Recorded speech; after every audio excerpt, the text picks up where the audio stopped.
Buenos días. Es bueno verlos, todos ustedes, y es bueno estar de nuevo juntos, ¿no es cierto?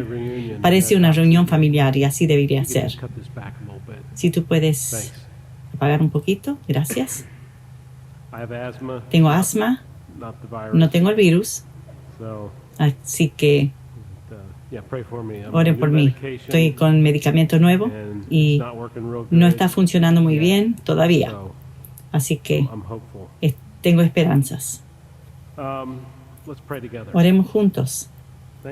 Gracias, Señor, por este tiempo juntos, y es bueno estar juntos como familia. Y pido que en este tiempo que estamos juntos, al mirar tu palabra, que tú nos hables y nos cambies. Señor, si hay problemas que se habla de estos pasajes hoy, temas de entender cómo tú obras, pido, Señor, que cada persona que está honestamente buscando que ellos te encuentren y encuentren paz y entendimiento. Te damos gracias, Señor, que cuando venimos a ti con preguntas, que ayúdanos, que tengamos una relación correcta contigo, una que honra a Dios y un entendimiento correcto de lo que significa seguirte como Salvador. Gracias, Señor. Gracias por enviar tu Hijo Jesús. Y pedimos esto en el precioso nombre de Jesús. Amén. Probablemente la pregunta número uno que la gente pregunta, que no son cristianos, hablando a los cristianos, y con crítica o una pregunta, tiene que ver con el tema que si Dios es un Dios todo amoroso, ¿por qué permite que sufran los niños sin necesidad en el mundo? O algo parecido. Quizás tú hayas hecho esa pregunta. No vamos a hablar de eso hoy. Vamos a hablar de lo que yo creo que es la pregunta más grande que sigue, y es cómo Dios en el Antiguo Testamento es mucho más violento que el Dios del Nuevo Pacto, del Nuevo Testamento. ¿Por qué es eso? Y me gustaría hablar de eso hoy, adecuadamente, y diagnosticar el problema y dar toda razón posible. No, estoy bromeando.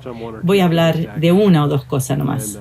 Y creo que hay una obra definitiva que debería hacerse en este trabajo. Hay alguien ahí afuera que puede zambullirse bien y ver las diferencias de Dios en el Antiguo Pacto y el Nuevo Pacto. Entonces, miremos lo primero. Miremos Mateo 11, 20, 22. Entonces comenzó Jesús a denunciar a las ciudades en que había hecho la mayor parte de sus milagros y no se había arrepentido. Ay de ti, Corazín, ay de ti, Betsaida, si hubiera hecho en Tiro y Sidón los milagros que se hicieron en medio de ustedes, ya hace tiempo que se habrían arrepentido con muchos lamentos. Pero les digo que en el día del juicio será más tolerable el juicio para Tiro y Sidón que para ustedes. Vamos a mirar a Sidón y la historia un poquito. Este es Jesús que trae una perspectiva de un nuevo pacto, y está hablando de la ciudad maligna de Tiro y Sidón, y de Capernaum y Sodoma y Gomorra, y está hablando de su maldad, que si ellos hubieran oído el mensaje para arrepentirse y seguir a Jesús, lo hubieran aceptado más prontamente que los judíos que lo escuchaban. Fue muy ofensivo eso, y muy triste y muy impactante, y era verdad, pero eso nos da un poco de comprensión, y Dios, a través de su Hijo Jesús, trajo salvación. Y lo más importante, y la escritura más importante que yo sé, donde podemos ir cuando queremos entender por qué el Dios, el Antiguo Testamento y el Nuevo Testamento, el Antiguo Pacto y el Nuevo Pacto, tiene que ver con Juan 3:16, porque Dios amó al mundo, que dio a su único Hijo Jesús, para que todo aquel que crea en Él no perezca, sino que tenga vida eterna. Y si piensas eso, eso cubre todas las bases. El motivo de Dios para hacer las cosas es amor. Su motivo para traer juicio y castigo sobre Israel y otros países era justo y últimamente, digamos de última, era que Dios quería redimirlos del pecado en el cual vivían. Y es tan difícil, y la respuesta corta, y después vamos a extenderlo, es que Dios, al traer todo ese juicio, era trabajar en una manera que podía captar la comprensión de las personas comunes en ese tiempo. Vamos a Ezequiel capítulo 28, 30.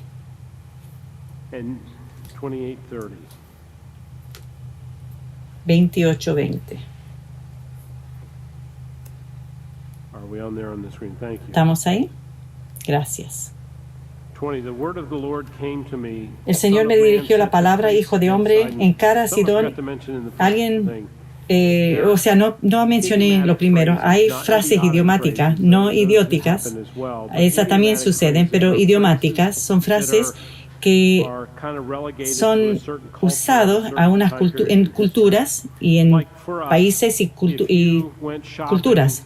Si tú vas de compras y vas a la tienda y ves un diseño hermoso de ropa que te gusta, tú dirías a la persona después, sí, tienes que ir ahí, porque ese vestido azul me captó el ojo. Tú sabes que es una frase idiomática que no lo interpretas literalmente, porque eso de que me agarró el ojo sería horrible, ¿no es cierto? Literalmente. Es una frase idiomática. Dice, dirige la mirada, es una frase idiomática. Pon tu mirada o pon tu rostro duro de servir. Son muchas frases del Antiguo Testamento que son muy buenas. Pero esos duros de servir, hay muchas cosas de cara, de cuello. Es muy, muy, muy interesante. Entonces dice, adviértele que así dice el Señor omnipotente,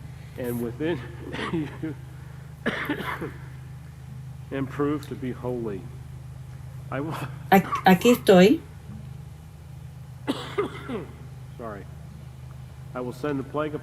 Cuando traigas sobre ti un justo castigo y manifieste sobre ti mi santidad, se sabrá que yo soy el Señor.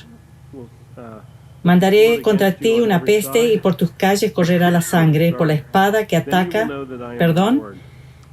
por todos lados. Los heridos caerán en tus calles y se sabrá que soy el Señor. Los israelitas no volverán a sufrir el desprecio de sus vecinos que duele como aguijones y punzas como espinos, y se sabrá que yo soy el Señor. Lo que él está tratando, escribiendo a Tiro y Sidón, es una razón que leí el pasaje de Mateo 11, 20, 22, que esas dos ciudades todavía siguen como conectadas mayormente por geografía, porque tienen como 15 kilómetros de distancia. Tiro era más exitoso, Sidón no tanto, pero ellos trataban a Israel muy malamente y eran una cultura impía, era una cultura pagana, y Dios le impuso un castigo. Y eso va a ser uno de los dos enfoques que vamos a hacer hoy. Pero dice, verso 22, aquí estoy, Sidón, para acusarte y para ser glorificado en ti cuando traiga sobre ti justo castigo. Y se sabrá que yo soy el Señor. Y por eso, esa es la frase, por eso traía castigo ante Sidón e Egipto. Era que el resultado final, Sidón, Egipto e Israel iban a saber que Él era el Señor a través de estas acciones. Y Él va a traer plagas y castigos y violencia, todo tipo de cosas. Y dice que entonces sabrán que yo soy el Señor. Entonces esa frase se repite vez tras vez. Y hay muchas razones por qué Dios trae juicio y castigo sobre una nación y una gente. Hay una razón. La razón al final es que Él nos ama y quiere traernos a Él. Pero es algo que nos tenemos que dar cuenta. que cuando bueno, tosí y se me fue el último pensamiento. Bueno, hay muchas razones, pero lo que tenemos aquí consistentemente es que Dios trae castigo para los estonianos y a los israelitas y a Egipto y a los sidonios, perdón. Y era para que la gente sepa que Dios es Dios y tú no eres Dios. De última, verso 24. Los israelitas no volverán a sufrir el desprecio de sus vecinos, que duele como aguijones y punza como espinas, y se sabrá que yo soy el Señor. Así dice el Señor omnipotente: cuando yo reúna al pueblo de Israel de entre las naciones donde se encuentran dispersos, me demostraré mi santidad en presencia de todas las naciones. Entonces Israel vivirá en su propio país, el mismo que le di a mi siervo Jacob. Perdón. Allí vivirán seguros y se construirán casas y plantarán viñedos, porque yo ejecutaré un justo castigo sobre los vecinos que desprecian al pueblo de Israel, y se sabrá que yo soy el Señor, su Dios. Entonces, Dios está hablando a Ezequiel, diciéndole que va a proteger a Israel, pero es interesante, no tienen que volver ahí, pero en Ezequiel capítulo 5, verso 8, bueno, en realidad verso 7, dice, por eso dice el Señor omnipotente, declaro, ustedes han sido más rebeldes que las naciones a su alrededor, no han seguido mis decretos ni obedecido mis leyes, ni siquiera se han sujetado a las costumbres de esas naciones. Por lo tanto, yo, el Señor omnipotente, declara, estoy contra ti, Jerusalén, y te voy a castigar a la vista de todas las naciones por causa de tus ídolos repugnantes. Entonces, primero está diciendo a Israel, vamos a castigarte porque ustedes son peor que los vecinos aledaños. Pero después dice que va a castigar a los vecinos aledaños porque eran peor que Israel. Entonces, aquí es donde se confunde muchos porque parece que cambia de enfoque. Varios pensamientos.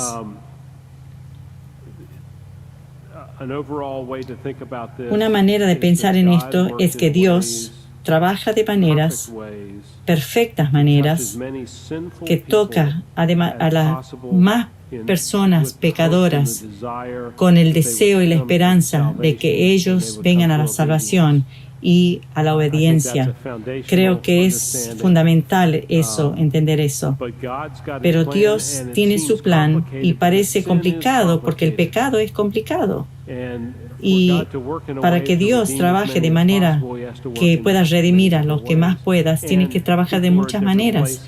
Y hay personas que están en distintas partes en su caminar espiritual con Dios, que lo que están la próxima semana al próximo día. Entonces Dios trabaja en maneras complejas pero perfectas, y estaba trabajando con Israel, que era increíblemente malvada, peor que los países a su alrededor.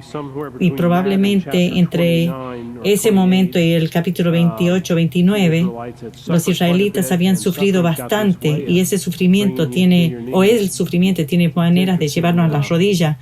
Es interesante que el coronavirus y todo esto, todas las experiencias que han tenido las personas, creo que hemos orado de eso más que en circunstancias normales. Y todo lo de las marcas, yo creía esto de la oficina del sheriff. Llamó a nuestra iglesia, a nuestra oficina, y nos pidió que oremos, y otra iglesia también. Eso es increíble. Esto es con las protestas.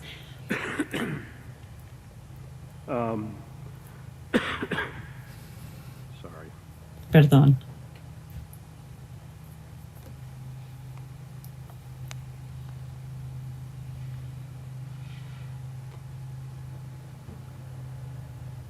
Let's keep going. Sigamos. Let's jump back to 28. Volvamos al capítulo 28, verso 25. Así dice el Señor Omnipotente: cuando yo reúna al pueblo de Israel de entre las naciones donde se encuentra disperso, le mostraré mi santidad en presencia de todas las naciones. Entonces Israel vivirá en su propio país, el mismo que le di a mi siervo Jacob.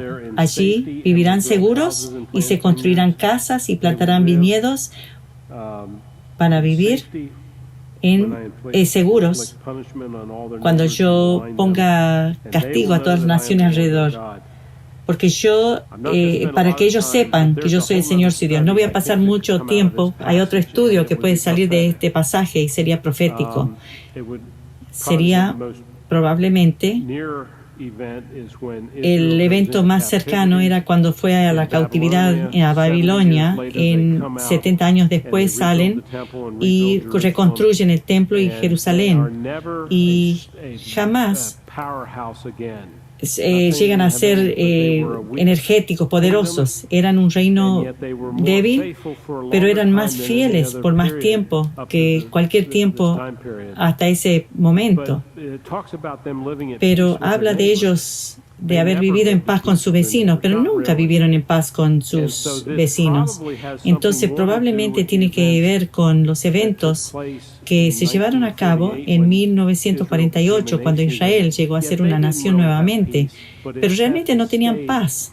Pero puso, digamos, la escena en el tiempo de negociar la paz entre el anticristo y el resto del mundo y otros países que estaban en guerra con Israel.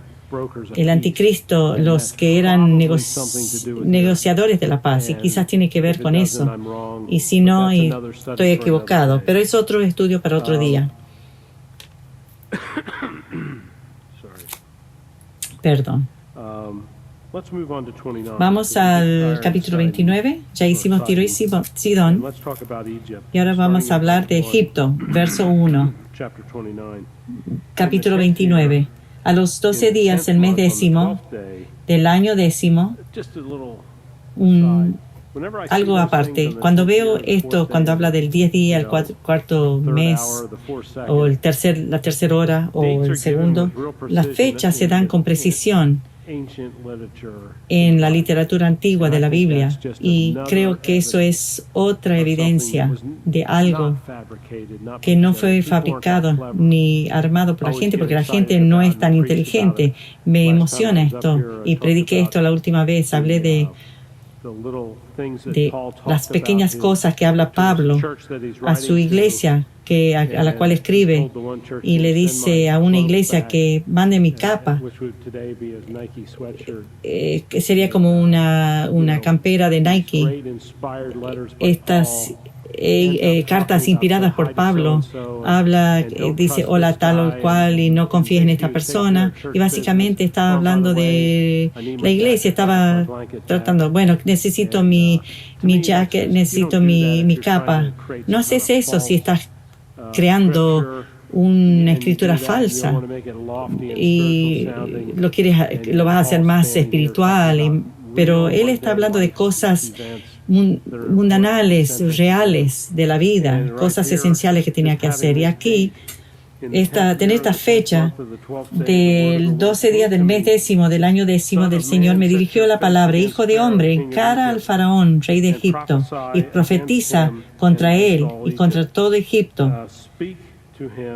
Adviértele que así dice el Señor Omnipotente: a ti, faraón, rey de Egipto, gran monstruo que yaces en el cauce de tus ríos, que dices, el Nilo es mío, el Nilo es mi creación. Te declaro que estoy en tu contra, te pondré garfíos en las mandíbulas y haré que los peces del río se te peguen a las escamas.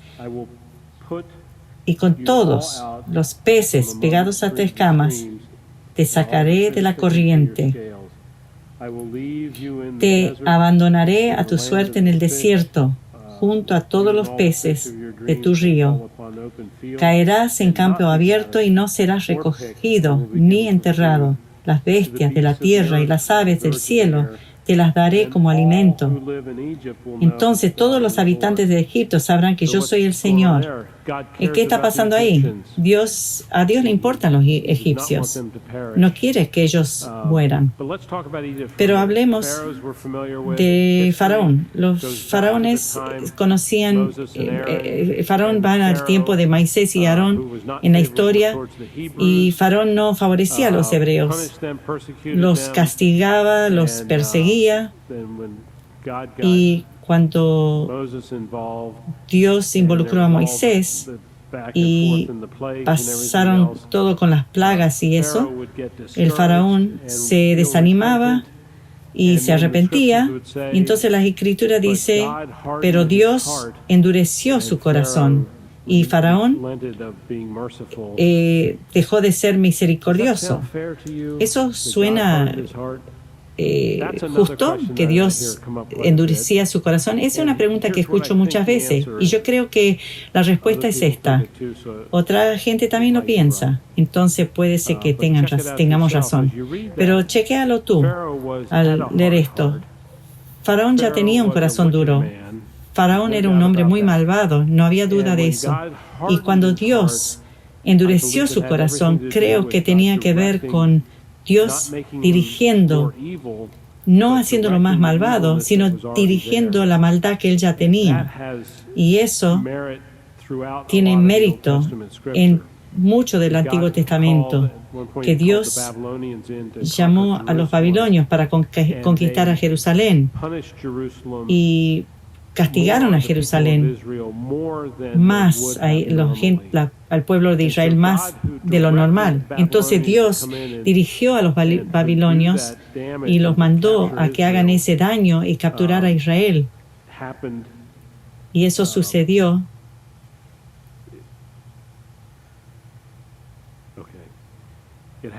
Bueno, sucedió que Dios después volvió y castigó a los babilónicos por esto, por lo que habían hecho. Entonces Dios dirigía a la gente, aunque tenían albedrío, libre albedrío, y no lo entiendo, pero hacía esto y Dios traía su juicio. Y el resultado final era que la gente sabía que Él era Dios porque Él estaba en control. Siguiendo adelante,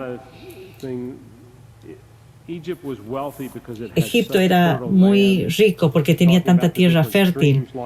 Hablaba de los ríos. Era como un gran monstruo. Era como el Nilo, como un cocodrilo. Y ustedes saben que son muy peligrosos esos animales, aún teniendo un arma. Pero miren cuánto más peligroso si no tenías un arma y tenías un cuchillo o lo agarraban con estacas y los mataban lo agarraban con cadena, y para que sea más seguro para los humanos.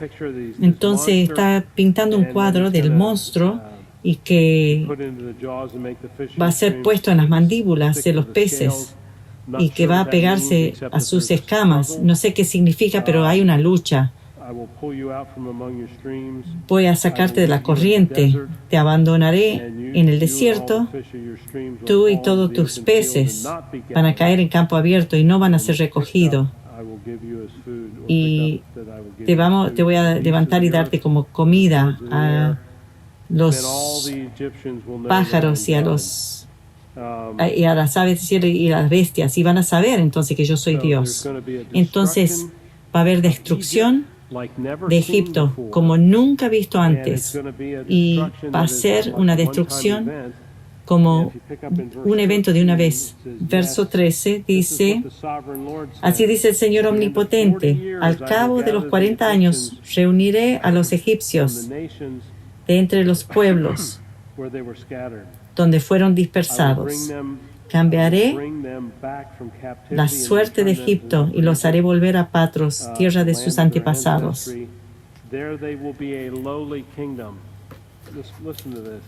Allí formarán un reino humilde. El reino, escuchen, más humilde será el reino de menor importancia y nunca podrá levantarse por encima de las demás naciones. Yo mismo los haré tan pequeños que no podrán dominar a las otras naciones. El pueblo de Israel no confiará más en Egipto. Al contrario, será Egipto quien les sirva para recordar el pecado que cometieron los israelitas al seguirlo. Así sabrán que yo soy el Señor. Eso sucedió. La amenaza era, y la promesa era, que habían hecho tanto mal que Dios va a reducirlos a un reino pequeñito en la parte norte, en la parte más pobre de Egipto.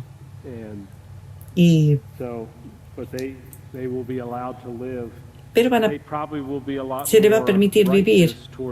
Quizás van a ser más justos ante Dios en su estado más débil, porque es el estado del hombre. Volvemos a Él cuando estamos en problemas.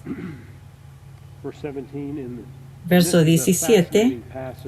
Este es un pasaje fascinante que nos da una vista, una pequeña vista, cómo Dios hace las cosas y por qué. Verso 17. El día primero del mes primero del año 27, el Señor me dirigió la palabra. Toma en cuenta, hijo de hombres, el rey de Babilonia, Nabucodonosor, y su ejército llevaron a cabo una gran campaña contra Tiro. La realidad es que eso pasó durante 15 años. Tiro no era tan poderosa como nación, pero en 15 años Nabucodonosor jamás pudo acceder a la ciudad. Y una razón por la cual eso es un problema, y aparte que es muy desalentador, cuando tú tienes un ejército que está consignado al ejército y se les paga, quizás se le hacía un pago como ejército profesional, pero el pago real era cuando ganabas, tú saqueabas su oro y todas sus cosas. Así era con los guerreros, y antes usaban, o sea, el dinero que hacían más grande era a través del botín que ellos saqueaban. Y los soldados se hacían muy ricos. Era parte, o sea, una de las razones por la cual los empleabas, porque ellos prometían pelear fuerte, pero tú le prometías el botín después. Entonces, así funcionaba. Entonces, este ejército está asediando a Tiro y a Sidón, y en ese asedio no podían entrar a su ciudad y nunca pudieron recibir el botín. Y con eso en mente, ellos se desanimaban. Verso 18. Toma en cuenta, hijo de hombre, que el rey de Babilonia, Nabucodonosor, y el ejército llevaron a cabo una gran campaña contra Tiro. Todos ellos quedaron con la cabeza rapada y con llagas en la espalda. Eso significaba que usaban sus yelmos que se le pelaba la cabeza. Cuando uno es viejo no tiene tanto pelo en la cabeza ni en las piernas porque se sale el pelo. Me acuerdo que la primera vez cuando era niño vi un viejo que no tenía pelo en su cabeza y en sus piernas y me dijeron, ¿qué pasa? Le pregunté y ellos dijeron, es que es viejo, y ahora entiendo. Entonces quedaron con la cabeza rapada y las llagas en la espalda. Pero a pesar de tremendo esfuerzo, ni él ni su ejército sacaron provecho alguno de la campaña comprendida entre Tiro. Por eso, dice el Señor Omnipotente, pondré a Egipto en manos de Nabucodonosor, rey de Babilonia, quien se apoderará de sus riquezas, saqueará sus despojos y se llevará el botín que servirá de recompensa para su ejército. Al rey de Babilonia le entregaré Egipto como recompensa por lo que hizo contra Tiro, porque ellos lo hicieron por mí, lo afirma el Señor Omnipotente. Muchas cosas que están sucediendo ahí, pero Dios tenían esta campaña que no funcionó, y puedo ver todo un ejército que se vuelve contra el rey. Tú nos diste un lugar malo donde trabajar. Entonces Dios, porque tenía planes para Babilonia, lo trajo a Babilonia y hizo que sea el objetivo Egipto, y ellos fueron saqueados. Un país tan rico. Y fue el juicio, pero también era porque él tenía planes para Nabucodonosor. ¿Y ustedes creen que Nabucodonosor lo hizo? O sea, dice el Señor, ustedes saben que lo hizo para mí, que su ejército obró para mí y su gobierno. Dice, claro, él ni se dio cuenta que lo había hecho para Dios, pero lo había hecho. Vemos Nabucodonosor siguiendo a las personas, tomando decisiones en una cultura pagana para honrar a Dios. Eso es fantástico. Dios está haciendo muchas cosas que son perfectas, esas cosas, y es un privilegio.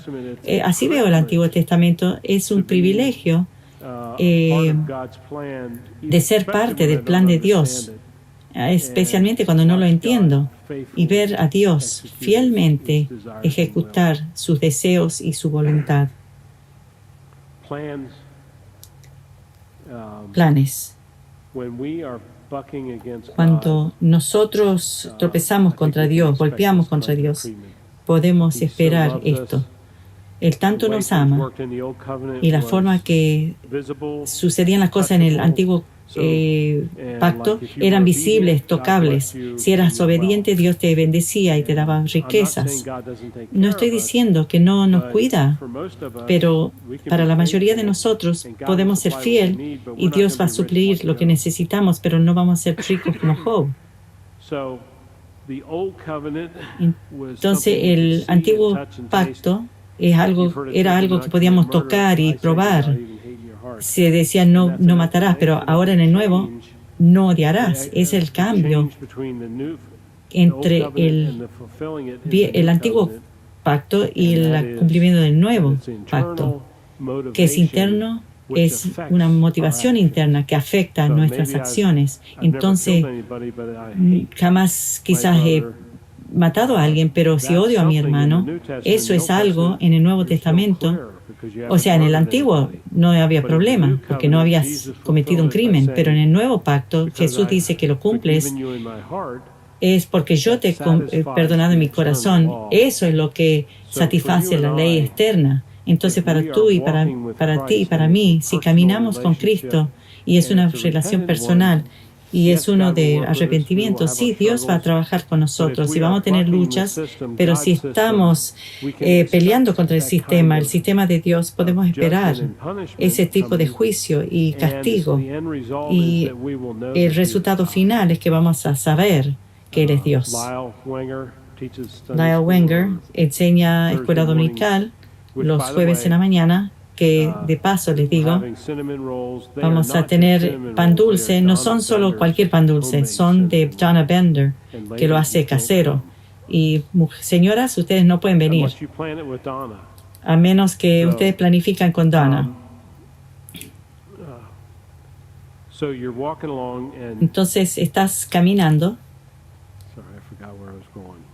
A ver, perdone, me olvidé dónde iba.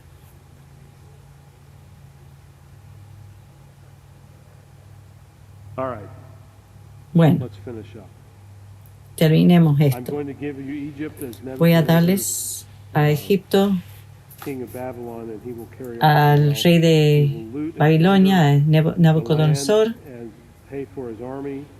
Va a ser para que sea recompensa para su ejército. Y le voy a dar como recompensa por lo que hizo contra Tiro, porque ellos lo hicieron por mí, lo afirma el Señor omnipotente.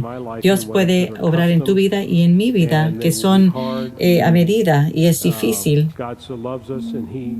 Que Dios nos ama tanto. El término en el Nuevo Testamento es podarnos. Eso suena bueno hasta que te das cuenta que está tu dedo en la tijera y piensas así. Pero podar, cuando Dios poda, Él es suave y bondadoso, a menos que queramos entregarnos voluntariamente, y ahí vamos a experimentar más la gracia de Dios. Un amigo tenía yo que cuando oraba para que Dios obre en su vida, decía: Señor, mi mayor preferencia es que si tú obras en mi vida para cambiarme y si me pones delante de otros, mi preferencia es que lo hagas en privado. Pero si escoges hacerlo de la otra forma, está bien, Señor. Y eso oró por años. y dijo que de vez en cuando, 1 de 5 veces,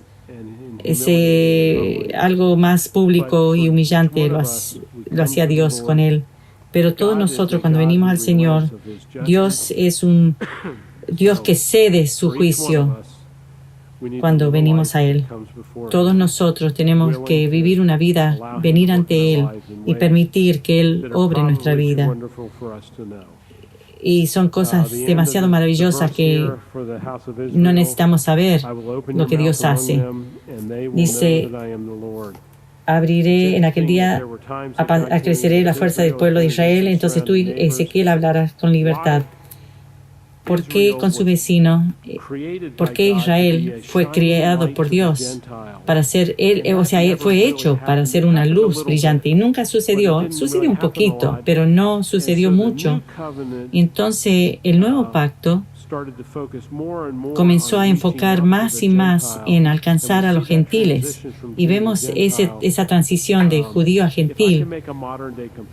Si yo puedo hacer una comparación moderna o corriente, creo que como iglesia estamos ahí ya, es fantástico. Jean Paul dice, el pastor habla de invitar a las personas, que 82% vendrían, y creo que es verdad y es muy bueno. Pero el hecho es que todo este pacto para nosotros es que compartimos nuestra fe y guiamos a otros a Cristo. Y para cada uno de nosotros, nuestras vidas están atadas a eso, en seguir a Cristo. Entonces les animo. Primero, si nunca aceptaste a Cristo, te invito a que lo hagas. Y segundo, en tu caminar con Cristo, si tú tienes luchas con cosas que no entiendes, como por qué Dios permite que la gente inocente sufra y todas esas cosas, yo te invito a que pases adelante, porque hay una forma honesta de enfocar, acercarse a eso que agrada a Dios, que vengamos, no venir demandando de Dios o con enojo, pero no vas a perder su salvación aunque es así. No, eso no es sano, no ayuda. Pero ese era el punto que yo quería hacer, es que Lyle, en uno de sus estudios bíblicos, habló de alguien que cuestiona a Dios, y su punto era que ¿quién eres tú para desafiar a Dios? ¿Quién eres tú? Entonces yo le pongo eso ahí a ustedes, que si ustedes tienen preguntas y tienen enojo, ¿quién eres tú? Es algo difícil oír, y alguien con coraje como Lyle lo pudo decir, pero es algo importante. Dios nos ama, y si venimos a Él con enojo, Él es un Dios perdonador. Pero si tú tienes preguntas y has tenido experiencias que han sido difíciles de poder justificar y entender, ven a Él en una forma suave y pídele y averigua lo que Dios tiene para ti. Habla a otras personas si tienes preguntas. No sé, no tengo todas las respuestas. No entiendo todo. Me crié en la iglesia de los Brethren, de aquí atrás a varias generaciones, porque ellos tomaron una posición de paz, sacaron el Antiguo Testamento y solo tenían el Nuevo Testamento y los Salmos, y esa era su Biblia. Nunca usaron nunca leyeron, usaron el resto del Antiguo Testamento, y eso era un error, pero ellos trataban con las preguntas que ellos pensaban era lo mejor, y no puedo estar en desacuerdo total, porque no puedo estar de acuerdo porque no es balanceado, pero si tienes algo para hablar, Dios, de las maneras de Dios y de su sabiduría, háblale. Oremos. Padre, pido por cada uno que está sintiendo un mover de tu Espíritu Santo para aceptarte o para orar. Te pido que sean libres en el nombre de Jesús y puedan venir a orar. Gracias, Señor, en el nombre de Jesús. Amén.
my voice.